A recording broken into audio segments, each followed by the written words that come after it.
Dê a sua sugestão para melhorar o nosso canal. Sua opinião é muito importante para nós.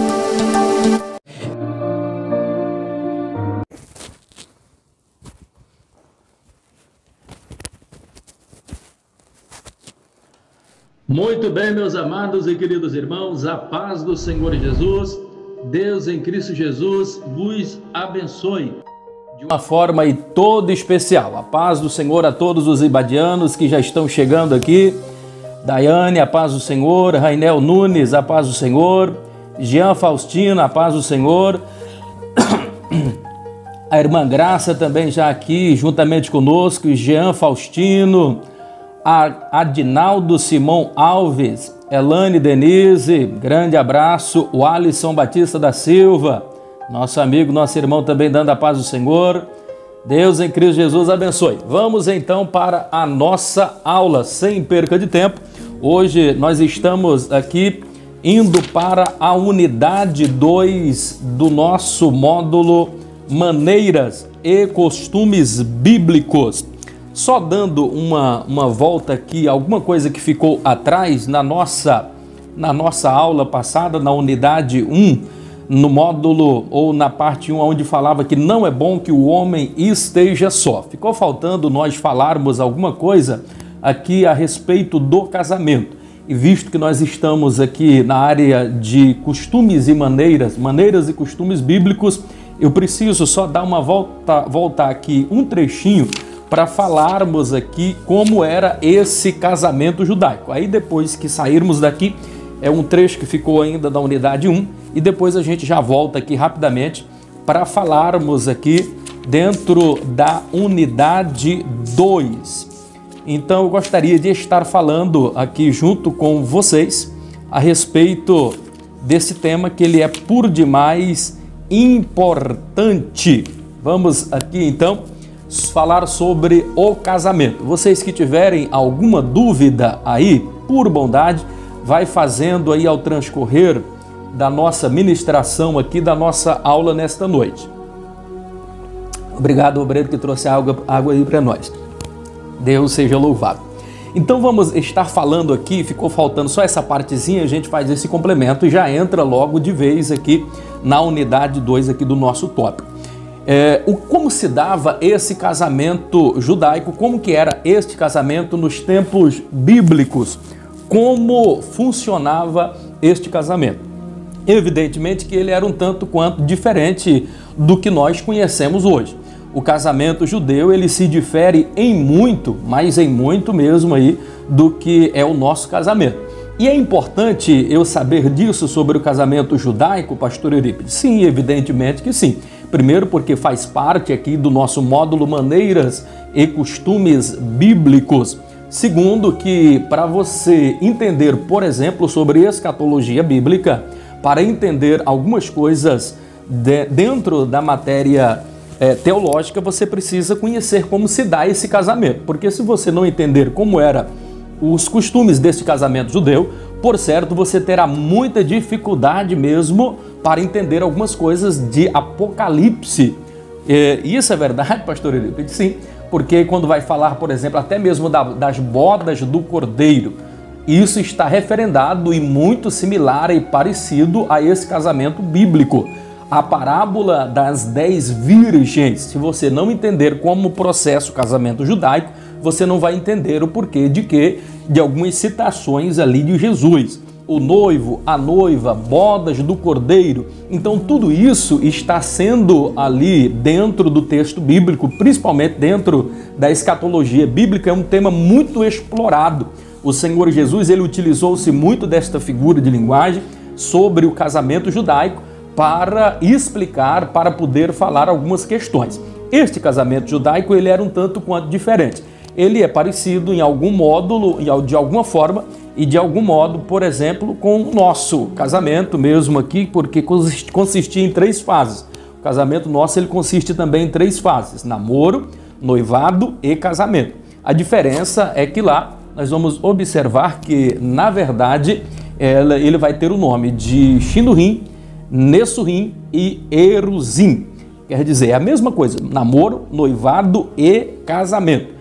O Shidduchim era o primeiro passo, era quando o rapaz conhecia a moça. Então a gente vai observar que o judeu ele tem uma forma peculiar, diferenciada mesmo desse olhar mesmo de casamento, da perspectiva do casamento, é diferenciado. Ainda hoje o judeu ele tem um sistema muito diferente. Existe um adágio popular e é muito dito e referenciado lá em Israel, por exemplo, onde eles dizem assim: os ímpios casam-se com as mulheres que eles amam. Os judeus amam as mulheres com que eles se casam. Porque casamento para o judeu, ele é compromisso, ele vem primeiro, inclusive, do que a questão amor. Para eles é um compromisso, é uma instituição divina e, de fato, o casamento é uma instituição divina. Ao contrário do que nós analisamos e romantizamos muitas as coisas, por exemplo, principalmente nós brasileiros, parece alguma coisa até nos agredir que alguém, um pai de família, por exemplo, poderia escolher o casamento para o seu filho. Então não se assuste, o judeu era assim que fazia. E ainda nos dias de hoje, os filhos procuram honrar estes pais. E se nós formos entender muito bem a respeito disso, irmãos, existe uma grande verdade. Quando nós somos muito jovens, nós analisamos muito com o coração e muito pouco com a razão. Que filho, que pai, que mãe gostaria de ver um filho casando mal casado? Com certeza ele vai querer o melhor para o seu filho, vai querer o melhor para a sua filha. E para o filho era extremamente honroso o pai escolher uma noiva para ele. Então, nesse Shidduchim aqui que nós analisamos dentro dessa questão aqui do casamento judaico, é muito importante vocês compreender toda essa questão desta narrativa que vai envolver aqui este casamento judeu. Nós conhecemos e esse modelo de casamento religioso, ele só vai existir mais mesmo para nós aqui a partir do período medieval, o período ali do período das trevas, mas porque no passado esse casamento ele era mais uma instituição pública para aferir uma condição. E existiam algumas formas de contrato, inclusive ainda hoje elas são muito presentes. Então o casamento judeu começava com essa fase. Primeira fase, o Shidduchim, aonde o pai escolhia a noiva para o filho. Ora, e se o pai escolhesse mal? Olha, já falei, o pai dificilmente faria.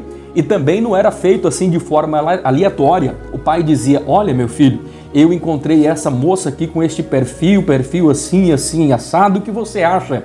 O filho também dava um parecer, mas a palavra final sempre ficava com o pai de família.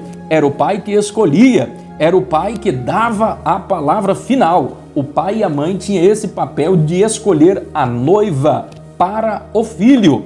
Então isso para o judeu era muito importante. Se não vejamos, depois dessa escolha do pai escolher a noiva para o filho, vinha a segunda fase desse casamento, que era o Nessuim. O que era o Nessuim? Ele, na verdade, era onde estabelecia-se o compromisso, o noivado. De que forma era feita esse noivado aí, pastor Eurípides?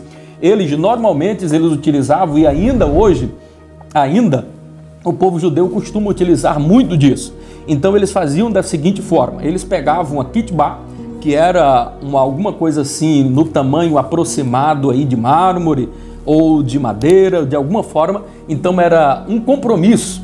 Esse compromisso era colocado em uma kitbá de 1 metro de altura por 90 centímetros a 50 centímetros de largura. E lá se escrevia os compromissos para a fidelização do casamento no período de noivado. Então, geralmente, esse compromisso era feito debaixo de uma rupá.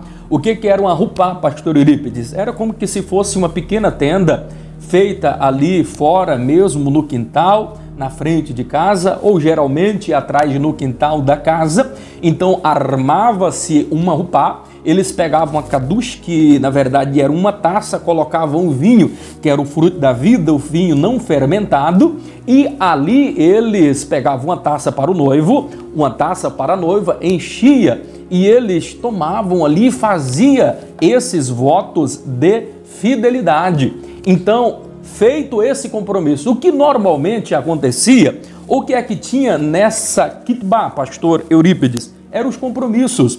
É como que se fosse nos dias de hoje, é que se equivaleria a um contrato de casamento.